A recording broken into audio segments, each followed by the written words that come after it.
Neve noted you just came down from New York, but you just got back from Cairo as well. And there are obviously a lot of subjects that we'd like to get to, but I would like to start with Gaza and the conference that was just held in Cairo to enhance humanitarian response. You said in the wake of the conference that what we're seeing may well amount to the gravest international crimes. The aid that we're seeing going into Gaza is at some of its lowest levels that we've seen since the war began. Israel is rejecting accusations that they're not allowing enough aid in. They blame armed gangs and Hamas for disrupting the flow of aid and of stealing aid. How do you see the situation now? Well, as we said, thank you for having me. But as we had said in Cairo, it's horrendous. What we talk about today is humanitarian access, and we're acknowledging from the very beginning of the atrocities that happened on October 7th. We acknowledge that we need to have the hostages released unconditionally. But when we come to humanitarian law and what is happening in Gaza, to get into Gaza and to provide the humanitarian aid to everyone is essential and way below what we need.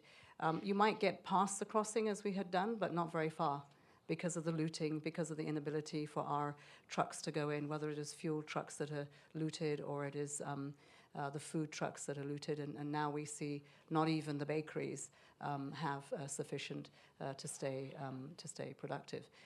It's getting colder and wet, and it's catastrophic. It really is. And today our briefings from our teams there are, what more can we do to push it? And in Cairo, it was very frustrating. We all came. I think it was great that the Egyptians put the conference on last minute, but important to keep the momentum going and to have still the generosity of many nations. There's over 200 million that was committed at that meeting. But with that, you need to get the aid in. And to get the aid in, it's got to go past the border and access to everyone. Yeah. I think some of the scenes that we've all seen in Gaza, particularly in the past week, are some of the most desperate and disheartening that we've seen since the beginning of the war. There is an accusation against the United Nations by the Israelis that you are not bringing enough aid to those crossings in order to get those in. How do you respond to that? We bring as much aid as we can to those crossings, and I think that's unfair for us because the trucks are there, the food is there, the aid is there, but it takes extraordinary amounts of efforts to get it across. And when it gets across, it is today, as you know, with Kerem Shalom, we've had to close our aid going through there because it doesn't survive across the border. We need to be safe. Our humanitarians need to be able to get in there and to give it to people and not to see the loss of life with the looting, because with that comes a lot more security challenges as well for those that are around.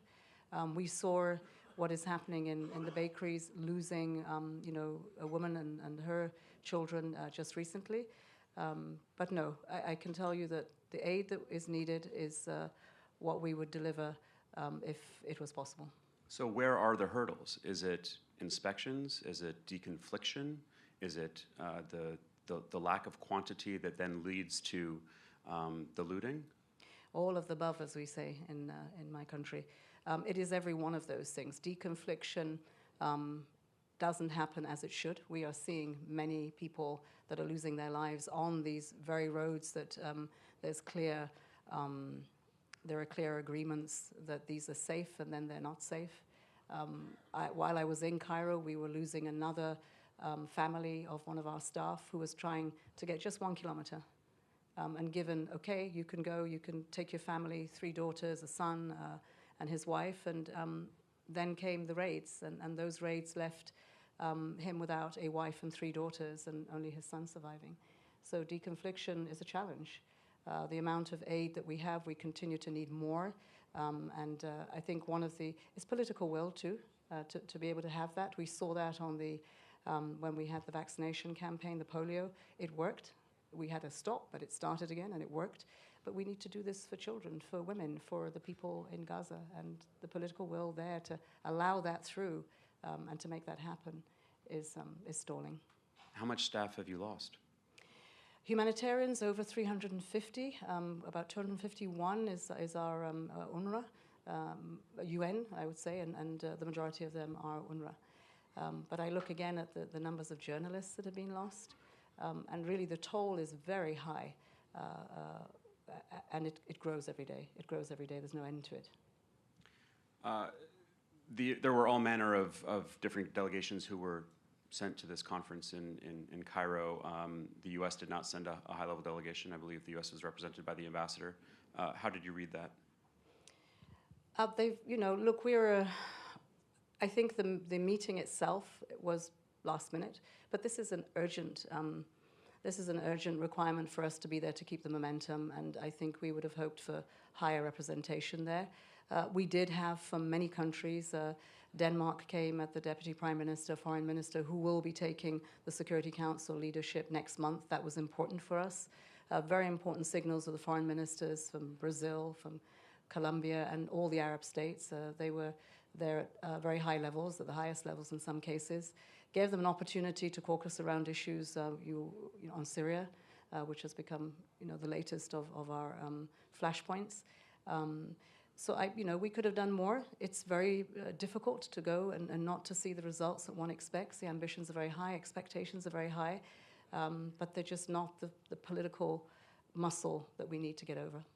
One of the ambitions of the outgoing Biden administration is to try to move forward the ceasefire and hostage deal in some way, which you just mentioned. Obviously, Egypt is a key player in that. Did you get any sense of any kind of progress, any kind of movement, flexibility on either sides in the past few days? Discussions, at least with Egypt, and we commend their leadership with Hamas while we were there. Mostly the other discussions and negotiations to try to get the Rafah crossing opened, and up to 1,000 trucks, if they can go through there, will help us. So a lot of discussion on the humanitarian. Reviving the ceasefire. One hope that we would come back to that after Lebanon. That was successful so far, and we keep holding on to our seats for that. But yes, I think there are, every time you see movement, there is hope. It's not enough. It's, often too little, too late, but this is hope. We need the ceasefire. We keep plugging on until we get it. What about the status of UNRWA? Obviously, there have been many, many allegations against UNRWA by Israel about complicity with Hamas, about schools and warehouses being used by Hamas, members, of course, participating in October 7th. What do you make of those allegations? I think we've said this, and the Secretary General has, said it over and over again, that anything that has been said against UNRWA, we have looked into, we have held people to account, but by and large, UNRWA is indispensable. This is the Palestinian people, this is their hope, it delivers services. 16,000 visits a day is what UNRWA does, and this is Palestinian people, Palestinian families, and I think that we need to take cognizance of that. Today, it's not the same services as it was a year ago. Today's services are to amputees, children, women, people who don't know tomorrow. And this is all UNRWA. And we know in the UN that it's irreplaceable. It's just not possible. And so I think that we need to take this seriously. We are, of course, very concerned about the law in the Knesset that's gone through and has the January 30th deadline. And we hope that we can continue to engage with the Israeli government to rescind it, because we don't know what will happen the day after without it. It'd be chaotic.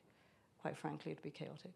And of course, they don't just work in Gaza. They work in the West Bank. They work in Jordan, Lebanon, they do. Syria, wherever there are Palestinian refugees.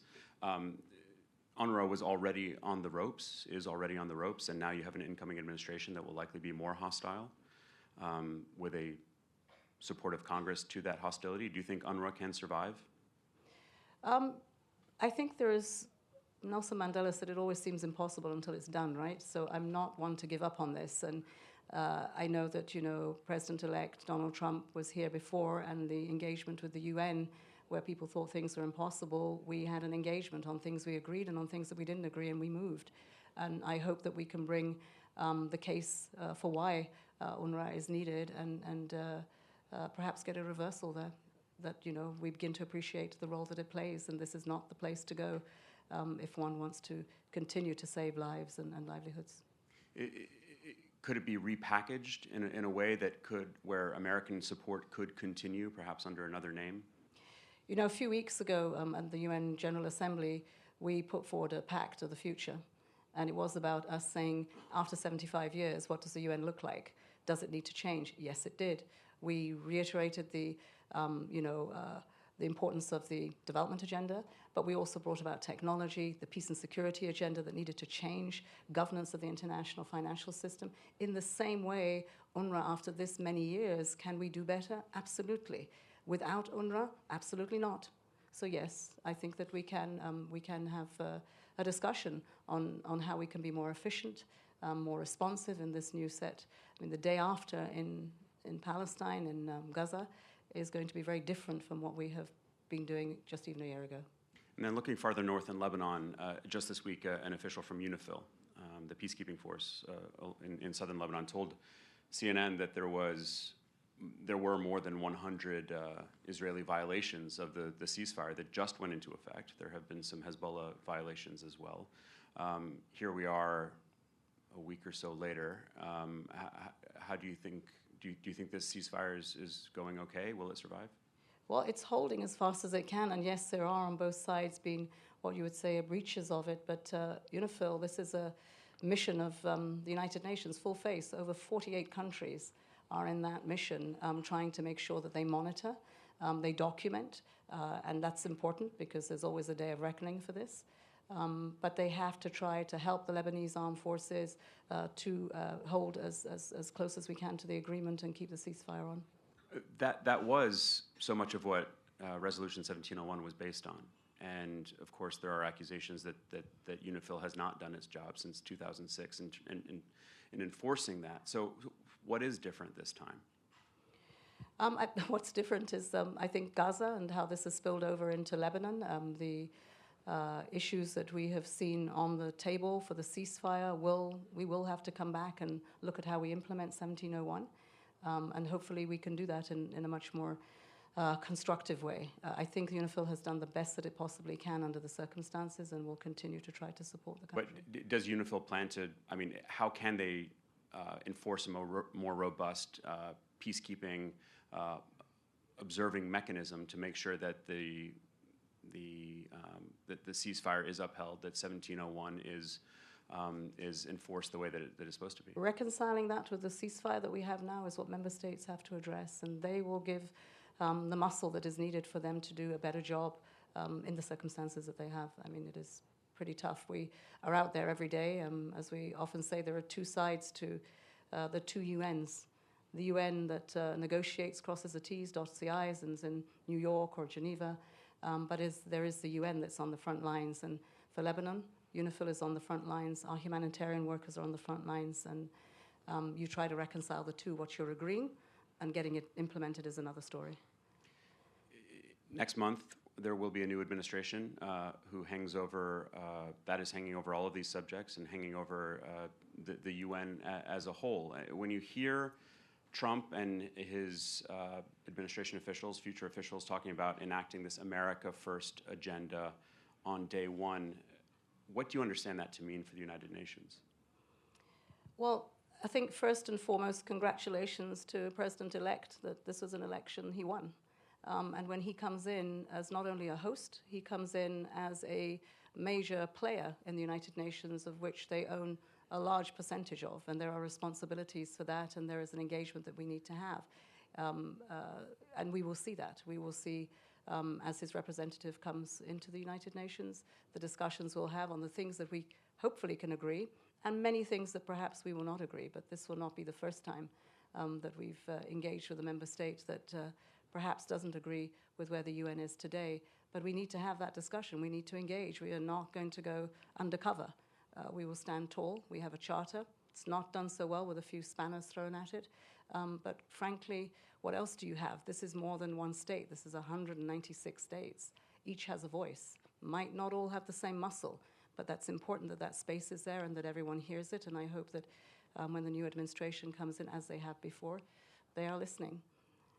But it's more than just a country that is coming in, or an administration rather that is coming in that has differences with the United Nations. This is an administration that will likely be openly hostile. You will have probably an ambassador who may be more hostile to the United Nations than we have ever seen before in Congresswoman Elise Stefanik.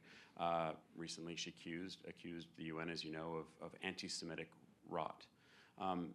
in a situation like that, when, as you say, they are such huge stakeholders, how do you anticipate working with potentially future Ambassador Stefanik? I think there'll be a lot to do with how member states will embrace the new representative that comes from the US and the issues that they will put on the table. And with the Secretary General, we will pick up where we left off. And I think that we were not in a bad place in the last term that we had with President-elect Donald Trump. It will be tough, but let's go back in history a bit. This is not the worst ambassador with rhetoric that we've had, right? I mean, this is something that in those days, everyone was horrified. But in fact, as time goes, as you engage and as member states engage, and there is much more at stake on the table, and you're understanding that this world is so connected that it is in the interest of all parties to find a pathway forward, that you cannot just come in. You might think you can come in, but by the time you've had those discussions, I think you realize what the lay of the land is. And hopefully will change direction. Are there specifics that you learned in the last Trump administration, Trump 1.0, that you will use to your advantage in learning how to in navigating Trump 2.0? Well, when we came in 2017, one of the things that we said we wanted to do was the reforms to make us more fit for purpose, more responsive management, development, and peace and security. And I think if there was any learning there, that was common ground that we had, because you will see a tweet if you go into the archives where President-elect Donald Trump has said, let's make the UN great again. Acknowledgement, the UN great again. Well, I hope that we can do that together. I think what we did learn is engage. In that dispensation, we were up here at the invitation of the President-elect on many times, and including the Security Council. And I think that's, there's something to be said for that, is that there was a willingness as we engaged to move things forward and to try to do it better. We didn't agree on everything, but I think we did get further than we thought we would. How concerned are you about U.S. financing of the UN? I would be very concerned. This is a large part of the funding that we have. Concerned that, the U.S. would not continue to fund it, would be reducing a lot of what we do. On the front lines, the humanitarian work that we do for women, for girls, for countries in conflict and crisis. There is so much more that is happening now than has ever happened before. We've not been able to put the resources in for the commitments we've made in the past. And if the US steps back, that makes a big difference. And we hope that we'll be able to convince them that it is in everyone's interest that they don't. Stefanik is one of numerous American officials, particularly Republicans, who accuse the UN of anti-Semitism, of an anti-Israel bias that has only grown in the past year plus. How do you respond to those accusations? No, of course, we will reject those accusations. We don't believe that we are anti-Semitic at all. We just finished holding the civilizations meeting in Portugal. We are about diversity. We are about representing everyone and leaving no one out of this. But we do have a charter, and we have resolutions, and we have agreements that everyone has been part of in moving forward. And there is what you have to do that is right. And if you do wrong, humanitarian law is breached, then we have to say so. Now, if that is anti-Semitic, well, then that's a problem. I think people need to see it for what it is, and that is trying to hold on to international law. It's what keeps us all together as this global family. We are too interconnected not to have those guardrails, and those guardrails work for everyone. And I think that that's something that we need to protect, including the space that we have in the UN, and I hope that we'll be able to convince her differently as she comes into the UN and understands it better. I'd like to ask you about COP29, the recent climate conference held in Baku, which was an interesting place to hold it. There was no follow-up on fossil fuels in the final text. What more do you think might have gotten done that didn't there? Well, first, I think we should harvest what we did get done. We didn't think we would even get a number over 100 billion that has been contested in the past. We thought we might get a lot more than 300 billion as we went through the negotiations. Clearly, the Global South don't feel done right by. This is not enough for them to leverage the kind of investments that need to be made to mitigate and to adapt to climate change. But with what we have, how can we leverage that? And that's what we're working out now. Where is the real meat in it, and how can we move it forward? As for the mitigation issues around the emissions, I think it's very important for us to focus on, we have 190 odd countries in that room that are negotiating COP, and we will go to COP 30 next year with NDCs that should be economy-wide, so we get closer to 1.5. But the real number of countries that we need to address that have 87% of those emissions are 35 countries. And we need to focus on that. It is G20 plus 15. And if we can focus on that, we will get closer to the 1.5. And some of those countries have rolled back on the commitments that they've made. Some countries are going greener, but they're exporting brown. And we have to find a balance with, how much of this can continue to go on in those countries for us not to lose the 1.5 degree, which is hanging by a thread. But I think COP29 gave us sufficient to go out the door and to try to make the next 1 year, which has a number of opportunities for us to continue to strengthen that until we get to Brazil in COP30. We have the financing for development that can lift the climate agenda. There is climate finance to be discussed there. And climate finance is not in a silo. This is about food systems.